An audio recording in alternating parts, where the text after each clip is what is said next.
Hello and good evening to you all. Well, it's evening when we're recording. Today is the 5th of March 2023, and we normally record on a Sunday at around 7:30-ish, 7, 8, whatever it is. But this is the Trini Tech Cast. My name is Mr. Charles from makeITsimpleTT, and his name is...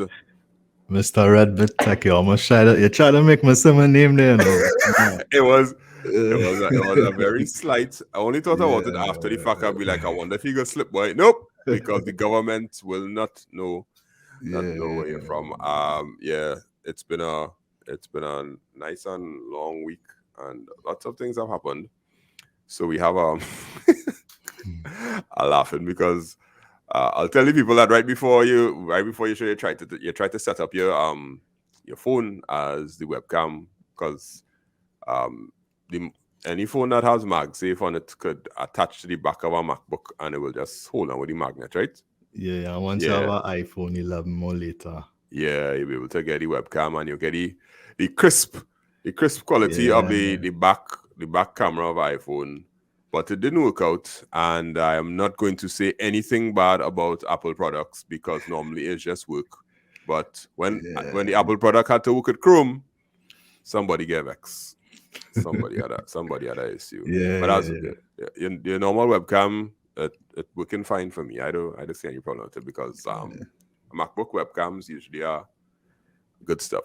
Yeah. I mean, 720p, it is okay. Yeah.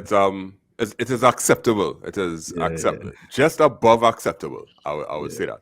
All right, so we have 3 topics today. Our 3 topics are going to be the public sex offenders website has been launched in Trinidad and Tobago, and we're going to take a look at the website. We're going to share thoughts about this. I mean, we celebrate some kind of things in Trinidad and Tobago, and which is good. I mean, we had admit that there's progress, but we'll talk about that. And when we get into it, we'll talk.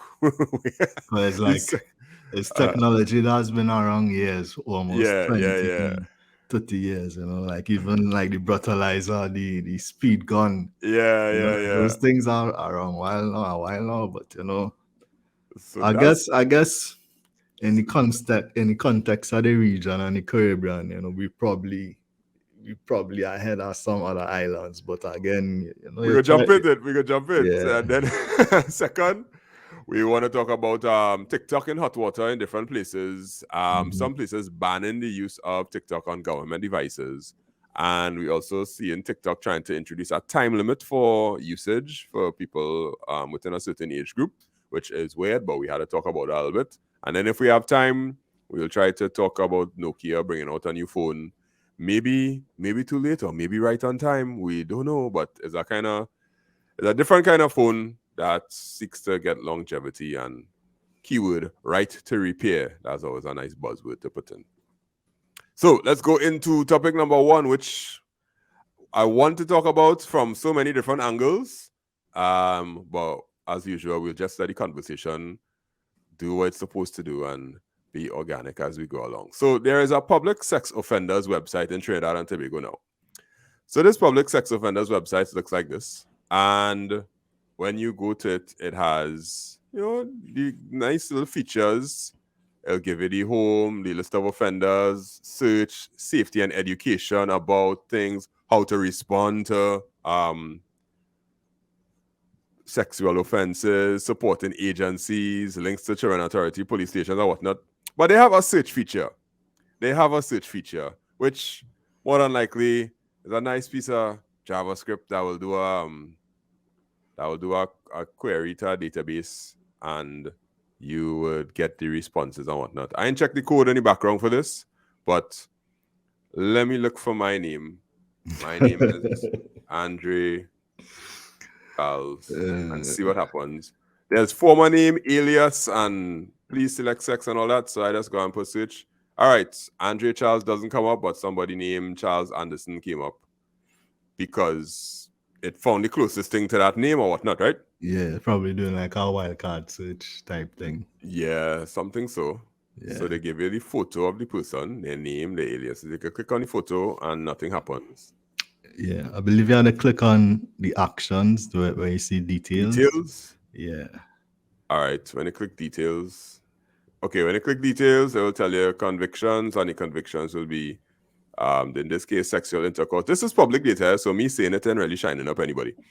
Sexual intercourse with female under 14, and that was dated on the 23rd of January 2023. That's conviction date. I don't know what the actual arrest date and the offense occurred. Yeah, and all that, right? Yeah. So before I go, let me do one more thing with the site, and I'll show you what I noticed. The first thing that I noticed when I checked for it is that the table was not responsive on my phone. I tried to simulate it here on the screen, but I didn't get it. I said, oh, yeah, maybe I'll make the window thinner. See if I make it thin. Right. Yeah. Right. The window's not responsive. Look what happened there. Mm-hmm. So I had to scroll across now to see the table that kind of just running onto the gray space behind here. I mean, the web developer probably say, well, it's working, right? It working. So maybe it's a beta, you never know. Yeah, like we can go test it on mobile. But nonetheless, I think it's useful. I think it's a good move in the right direction. Let me hear your thoughts. Yeah, I mean, I agree. It is a step in the right direction. You know, it's probably long overdue. I think we've been hearing about this registry a few years now. You know, so it's good to see that we actually have something online and something that the public could actually go and search and see. You know, potential people in their area that was convicted of offenses. But that being said, when you look at it, you only have 16 people on the registry. And I highly doubt we may have 16 sexual offenders in Trinidad, you know? And I took a closer look at it. Of those 16 persons, the earliest conviction date was 2021, you know? So I'm not sure if only 16 people were convicted since 2021, and then going forward, then they're going to add new people, or is it that they're going to need to do some backfilling or some data entry to add persons for the previous years? Because I mean, the history of sexual offenders didn't start in 2021. And I hope that we had more than 16 convictions between 2021 to now. You know, so as somebody from the outside looking in, I would probably say it's probably most likely incomplete, is not.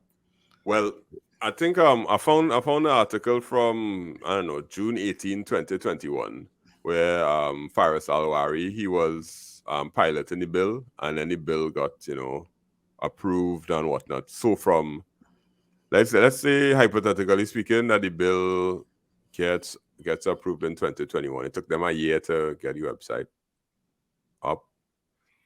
But then a part of the article says the website would be under the control of the Commissioner of Police, and well, we didn't really have a Commissioner of Police for the past few years, like full working acting. It was acting and all that kind of stuff. So I guess the introduction of a female Commissioner of Police kind of push it through. I don't know, or maybe it was in the works and they just had to rubber stamp it and send it out.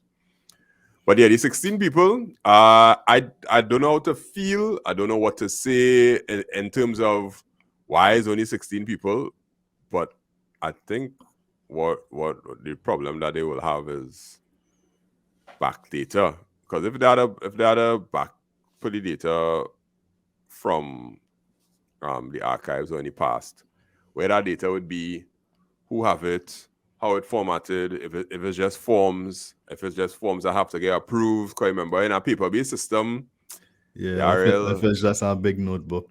Yeah, it's a big notebook. They probably may not even have the picture, because this seems to have, a database structure where you have photo, first name, alias, date of birth, sex, locality, and actions that they would have done. So if it's going forward, I think it'll be a problem, because they'll need to get the historical data.